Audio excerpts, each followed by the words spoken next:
এই গুহায় আছে পৃথিবীর সবচেয়ে দামি হীরা জহরত, আর তার মাঝে লুকিয়ে আছে এক জাদুকরী চিরাগ, যার ভেতরে এমন এক শক্তি আছে যা গোটা দুনিয়াকে বদলে দিতে পারে। আলাদিন নামের এক সাহসী ছেলে তার সাথী বানরকে নিয়ে সেই গুহায় ঢুকে পড়ে।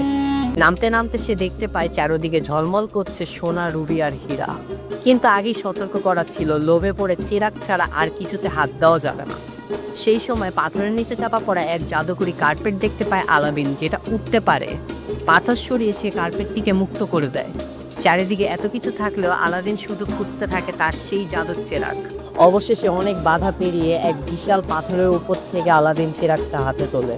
কিন্তু তখনই ঘটে ভয়ঙ্কর ঘটনা। নিচে তাকিয়ে দেখে তার বানরটা একটা দামি হীরা তুলে নিয়েছে।